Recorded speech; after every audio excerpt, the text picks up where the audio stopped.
வணக்கம். MTAR technologies அவங்க IPO announce பண்ணியிருக்காங்க. விரைவாக அந்த தகவல பார்க்கலாம். வீடியோக்குள்ள போறதுக்கு முன்னாடி முக்கியமான டிஸ்க்ளைமர், நான் செபி ரெஜிஸ்டர்ட் அட்வைசர் கிடையாது. இந்த வீடியோல காட்டக்கூடியது என்னுடைய பார்வைக்கு இந்த கம்பெனிக்கு என்ன பாசிட்டிவ்ஸ் அண்ட் நெகட்டிவ்ஸ், அவங்க ரெட் ஹெரிங் ப்ராஸ்பெக்டஸை வாசிச்சு எனக்கு என்ன புரிதல் அப்படின்னு உங்ககிட்ட ஷேர் பண்ணுற வீடியோ மட்டுமே. முதலீடு பண்ணுங்கன்னு சொல்கிற வீடியோ கிடையாது. எந்த ஒரு முதலீட்லையும் ரிஸ்க் இருக்கும். ரிஸ்க் புரியாமல் இன்வெஸ்ட் செய்யாதீங்க. ரிஸ்க் புரியலன்னா தயவு செஞ்சு இன்வெஸ்ட்மெண்ட்டை தவிர்த்துருங்க.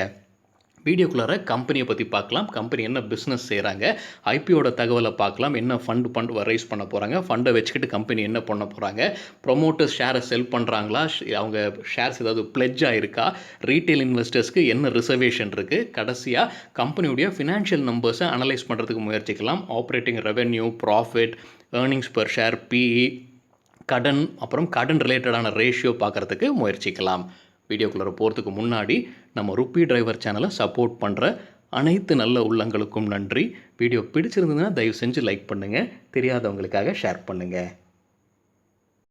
கம்பெனியை பற்றி முதல்ல பார்க்கலாம். 1970ஆம் ஆண்டு ஆரம்பித்த கம்பெனி ப்ரிசிஷன் இன்ஜினியரிங் இண்டஸ்ட்ரி சார்ந்த கம்பெனி. இவங்க தயாரிக்கிறது ப்ரிசிஷன் காம்பனன்ட்ஸ். இந்த கம்பெனியுடைய கஸ்டமர்ஸ் யார் அப்படின்னு பார்க்கும்போது ISRO, DRDO, NPCIL, Bloom energy, Rafael மற்றும் எல்பிட். இந்த தகவல் எல்லாமே அவங்க வெப்சைட்டில் கொடுத்துருக்காங்க. ஸோ கம்பெனியோடைய ப்ராடக்ட்ஸ் எங்கெல்லாம் யூஸ் பண்ணுறாங்கன்னு பார்க்கும்போது Indian civilian nuclear programme, Indian space programme, Indian டிஃபென்ஸில் குளோபல் டிஃபென்ஸ் மற்றும் க்ளீன் எனர்ஜி செக்டர்ஸில் யூஸ் பண்ணுறதாக கம்பெனி அவங்க வெப்சைட்டில் தகவல் கொடுத்துருக்காங்க. ரொம்ப டெக்னிக்கலாக பார்க்காம கம்பெனியுடைய ப்ராடக்ட்ஸை GSLV மற்றும் PSLV ராக்கெட்ஸ்க்கு யூஸ் பண்ணுறாங்க நம்ம ISRO. அது தவிர அவங்களோட ப்ராடக்ட்ஸை நியூக்ளியர் ரியாக்டர்ஸ்லையும் யூஸ் பண்ணுறாங்க. அவங்க தயாரிக்கிற பால் ஸ்க்ரூஸ் மற்றும் வாட்டர் லூப்ரிகேட்டட் பேரிங்ஸ் இந்தியாவில் ஸ்பேஸ், டிஃபென்ஸ் மற்றும் நியூக்ளியர் செக்டரில் யூஸ் பண்ணுறதாக கம்பெனி தரப்புலேருந்து அறிவிச்சிருக்காங்க. கம்பெனியுடைய பிஸ்னஸ் அவங்க 5 கேட்டகரியாக பிரிச்சிருக்காங்க. அது அவங்க ப்ராடக்ட்ஸை எந்தெந்த கஸ்டமர்ஸ்க்கு செல் பண்ணுறாங்கன்றது பொறுத்து அப்படின்றது என்னுடைய புரிதல். விரைவாக அந்த 5 கேட்டகரிஸை பார்க்கலாம். முதல் category ball screws and roller screws. இதெல்லாமே ஸ்க்ரூஸ் மாதிரியான ப்ராடக்ட்ஸ் அவங்க தயாரிக்கிறாங்க. அவங்க நியூக்ளியர், டிஃபென்ஸ் அண்ட் ஸ்பேஸ் செக்டருக்கு இதை தயாரித்து விற்பனை செய்கிறாங்க. அவங்க பால் ஸ்க்ரூஸில் இந்தியாவில் இவங்க மட்டும்தான் தயாரிக்கிறாங்க அப்படின்றது அவங்க வெப்சைட்டில் கொடுத்துருக்காங்க. அடுத்த கேட்டகரியான க்ளீன் எனர்ஜி. இதில் அவங்க பவர் யூனிட்ஸை சப்ளை பண்ணுறாங்க. அதிலிருந்து பவர் ஜென்ரேட் பண்ணுறதுக்கு அதில் நிறைய கேட்டகரி சப்டிவிஷன் இருக்குது போல இருக்குங்க. ஹாட் பாக்ஸஸ், ஹைட்ரஜன் பாக்ஸஸ்ன்ற போலது. டெக்னிக்கலாக எனக்கு புரியலை. அதோட டீட்டெயில்ஸ் எல்லாமே அவங்க வெப்சைட்டில் இருக்குது. இதில் இன்ட்ரெஸ்ட் இருக்கிறவங்க தயவு செஞ்சு அவங்க வெப்சைட்டை பாருங்கள். அதில் கூடுதலான தகவல் இருக்குது. மூன்றாவது கேட்டகரி டிஃபென்ஸ் அண்ட் ஏரோஸ்பேஸ். இது நமக்கு புரிஞ்ச மாதிரி DRDOக்கு அனுப்புகிற ப்ராடக்ட்ஸாக இருக்கலாம். அடுத்தது ஸ்பேஸ் அண்ட் ISRO. ஸோ ISROக்கு அனுப்புகிற ப்ராடக்ட்ஸ் எல்லாமே இந்த கேட்டகரியில் வச்சுருக்காங்க. ஸோ இதில் தான் GSLV மற்றும் PSLV ராக்கெட்ஸுக்கு பயன்படுத்துகிற சில ப்ராடக்ட்ஸை கம்பெனி தயாரித்து அனுப்புகிறாங்க.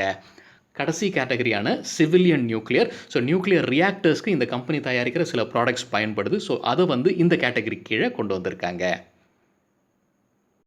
விரைவாக IPO தகவல்கள் பார்க்கலாம். ப்ரைஸ் பேண்ட் 574லிருந்து 575, 575 அப்பர் பேண்ட்.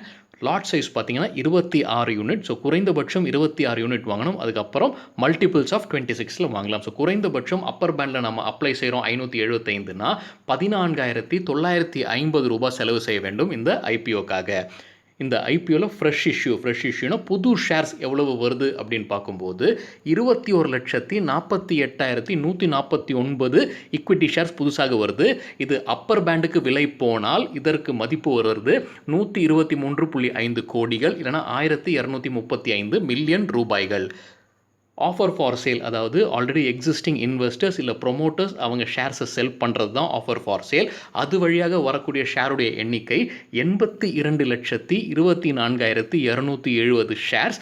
இது அப்பர் பேண்டுக்கு விலை போனால் இதோட மதிப்பு எவ்வளோ வரும்னா 473 கோடிகள், கிட்டத்தட்ட மில்லியனில் 4,728.9 மில்லியன் ரூபாய்கள். ஸோ ஒட்டு மொத்தமாக ஃபண்ட் டோட்டலாக IPO வழியாக வர்றது 596.4 கோடிகள், இல்லைனா 5,964 மில்லியன் ரூபாய்கள். IPO டைம்லைன் மார்ச் 3ஆம் தேதி IPO ஓப்பன் ஆகுது, 5ஆம் தேதி க்ளோஸ் ஆகுது, 10ஆம் தேதி அலாட்மெண்ட் முடிவடையுது, 12ஆம் தேதி இனிஷியேஷன் ஆரம்பிக்குது, ரீஃபண்ட் இனிஷியேஷன், 15ஆம் தேதி ஷேர்ஸ் கிரெடிட் ஆகிறதுக்கான வாய்ப்புகள் இருக்குது, மார்ச் 16ஆம் தேதி ட்ரேடிங் ஆரம்பிக்கிறதுக்கான வாய்ப்புகள் இருக்குன்னு கம்பெனி அவங்க ரெட் ஹெரிங் ப்ராஸ்பெக்டஸில் சொல்லியிருக்காங்க. ப்ரொமோட்டர்ஸ் லிஸ்ட் கொஞ்சம் பெருசாக இருக்குங்க. இந்த ஸ்க்ரீனில் பார்க்குற அனைவருமே ப்ரொமோட்டர்ஸ் தான் இப்போ நம்ம பார்க்குறது. இதில் முக்கியமானவர் பர்வத் ஸ்ரீனிவாஸ் ரெட்டி, அவர் தான் எம்டின்னு நினைக்கிறேன். இந்த ப்ரொமோட்டர்ஸ் கையில் இருக்கிற ஷேர்ஸ் சிலதெல்லாமே அவங்க விற்கிறாங்க. அந்த லிஸ்ட்டு தான் இங்கே இருக்குது. ப்ரொமோட்டர்ஸ் அல்லாத சில இன்வெஸ்டும் ஷேர்ஸை செல் பண்ணுறாங்க. ஃபேப்மோஹார் அட்வைசர்ஸ் எல்எல்பி சில ஷேர்ஸை செல் பண்ணுறாங்க. அது தவிர பி சிம்ஹாத்ரி ரெட்டி அவரும் ஷேர்ஸை செல் பண்ணுறாரு. ப்ரொமோட்டர்ஸ் ஏதாவது ஷேர்ஸை பிளெட்ஜ் பண்ணியிருக்காங்களா அப்படின்னு பார்க்கும்போது எந்த ஷேர்ஸும் இது வரைக்கும் பிளெட்ஜ் பண்ணல. ஸோ அது ஒரு பாசிட்டிவான நியூஸாக பார்க்கலாம். சரி, வரப்போகிற ஃபண்டை வச்சுக்கிட்டு கம்பெனி என்ன பண்ண போகிறாங்க அப்படின்ற டீட்டெயில்ஸ் கொடுத்துருக்காங்க. ஆஃபர் ஃபார் சேல் வழியாக வர்றது எல்லாமே அந்தந்த ப்ரொமோட்டர்ஸ்க்கும் இன்வெஸ்டர்ஸ்க்குமே போய்டும், கம்பெனிக்கு வராது.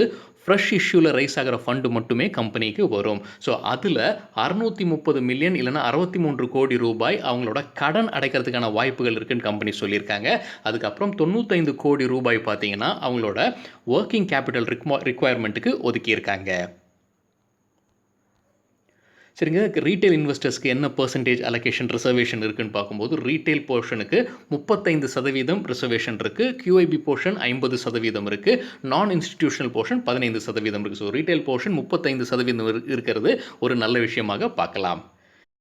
இப்போ நம்ம ஸ்க்ரீனில் பார்த்துக்கிட்டு இருக்கிறது கம்பெனியுடைய கடந்த 3 ஆண்டுகளுடைய ஃபினான்ஷியல் டேட்டாவை கன்சால்டேட் பண்ணி வச்சிருக்கிறது. அவங்க ரெட் ஹெரிங் ப்ராஸ்பெக்டஸில் 3 ஆண்டுக்கான ஃபினான்ஷியல் டேட்டா கொடுத்துருக்காங்க.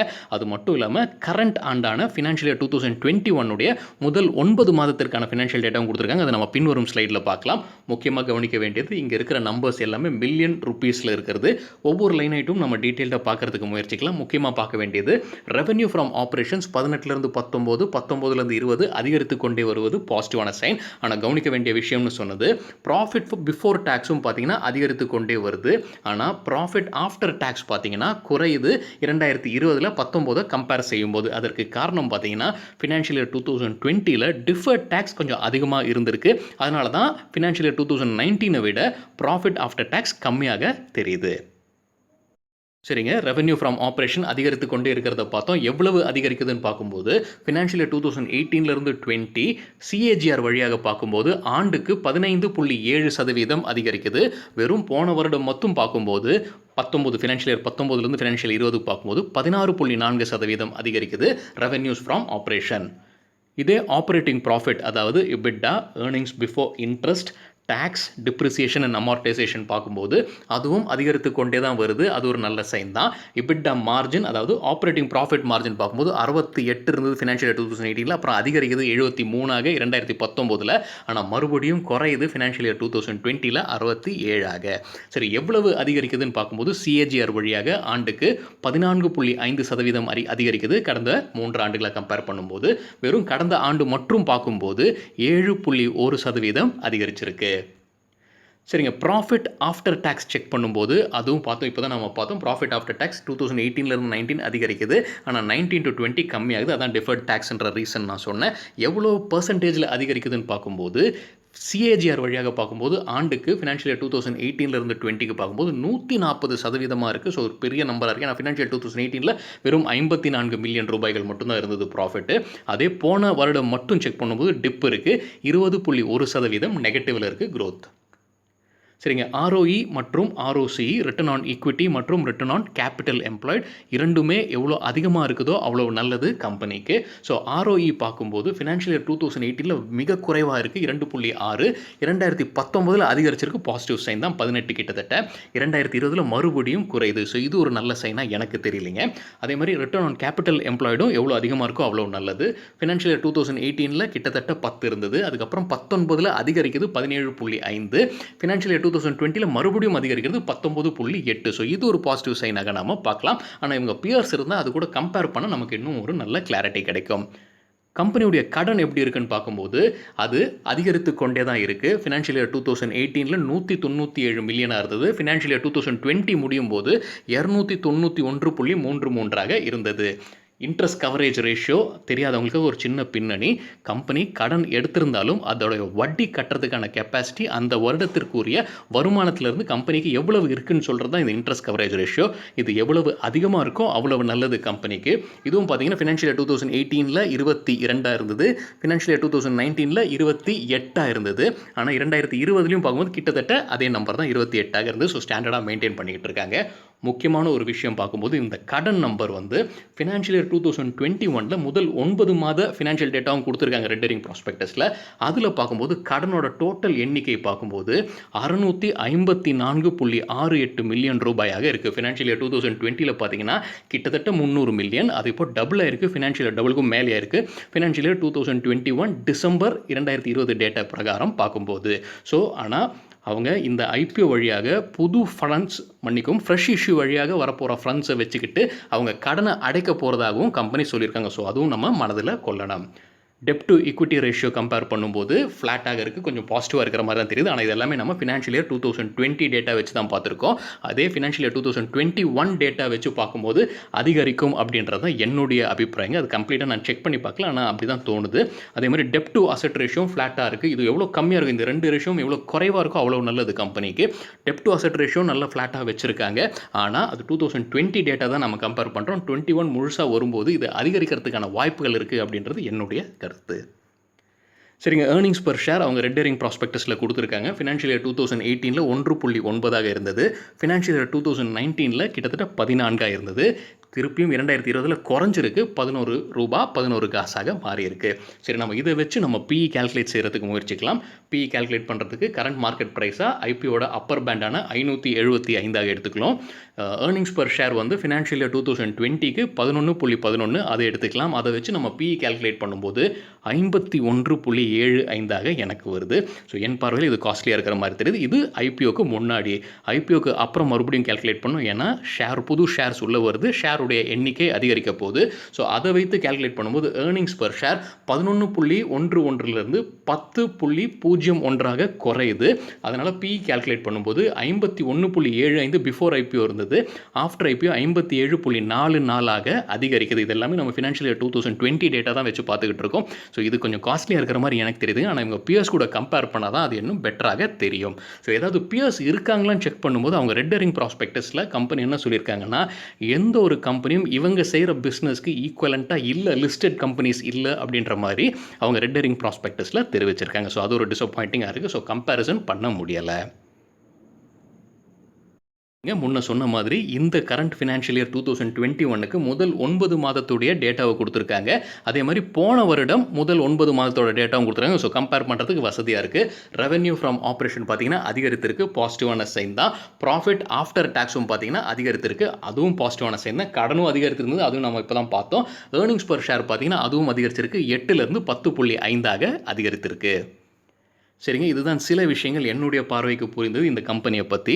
உங்களுக்கு இந்த கம்பெனி பற்றி ஏதாவது தெரிய வந்ததுன்னா தயவு செஞ்சு பகிர்ந்து கொள்ளுங்கள். நான் சொன்ன கருத்துக்கு முரண் கருத்து இருக்குது, இல்லை தவறு இருக்குது அப்படின்னு நினச்சிங்கன்னா தயவு செஞ்சு அதுவும் பகிர்ந்து கொள்ளுங்கள். அனைவருக்கும் உபயோகமாக இருக்கும். நன்றி, வணக்கம்.